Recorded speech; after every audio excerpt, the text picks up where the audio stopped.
ഭക്തിസാന്ദ്രമായ സ്വീകരണങ്ങൾ ഏറ്റുവാങ്ങി നവരാത്രി വിഗ്രഹ ഘോഷയാത്ര അനന്തപുരിയിലെത്തി.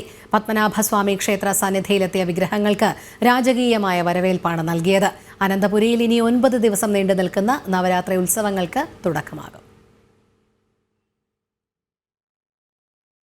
പത്മനാഭപുരം കൊട്ടാരത്തിൽ നിന്നും ഉടവാളേന്തി അനന്തപുരിയിലേക്ക് യാത്ര തിരിച്ച നവരാത്രി വിഗ്രഹങ്ങൾ 3 ദിനരാത്രങ്ങൾ താണ്ടിയാണ് ശ്രീ പത്മനാഭസ്വാമി സന്നിധിയിലെത്തിയത്. വെള്ളിക്കുതിരയിലേറി കുമാരസ്വാമിയും ആനപ്പുറത്ത് സരസ്വതീദേവിയും പല്ലക്കിൽ മുന്നേറ്റി മങ്കയും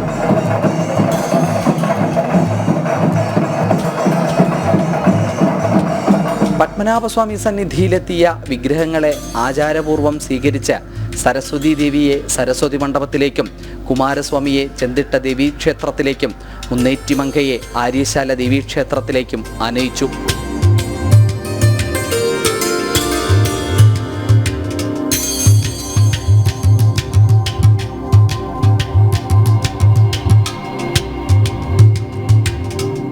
കരമനയിൽ നിന്നും പത്മനാഭസ്വാമി ക്ഷേത്രത്തിലേക്കുള്ള ഘോഷയാത്രയിൽ പുതുച്ചേരി ഗവർണർ കൈലാസനാഥ്, കേന്ദ്രമന്ത്രി സുരേഷ് ഗോപി, ദേവസ്വം മന്ത്രി VN Vasavan, Devaswom board president PS Prashanth തുടങ്ങി നിരവധി ജനപ്രതിനിധികളും വിവിധ രാഷ്ട്രീയ, സാമൂഹിക, സാംസ്കാരിക രംഗത്തെ പ്രമുഖരും ഘോഷയാത്രയെ അനുഗമിച്ചു.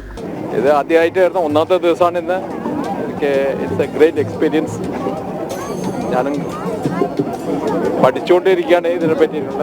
സുബ്രഹ്മണ്യസ്വാമിയുടെ വേഷത്തിൽ കുഞ്ഞുകുട്ടികളും ക്ഷേത്ര കലാരൂപങ്ങളും വിവിധ സംഘടനകളുടെ ദൃശ്യങ്ങളുമെല്ലാം ഘോഷയാത്രയെ അനുഗമിച്ചു. അഖിൽ പാലോട്ടുമഠം, ജനം, തിരുവനന്തപുരം.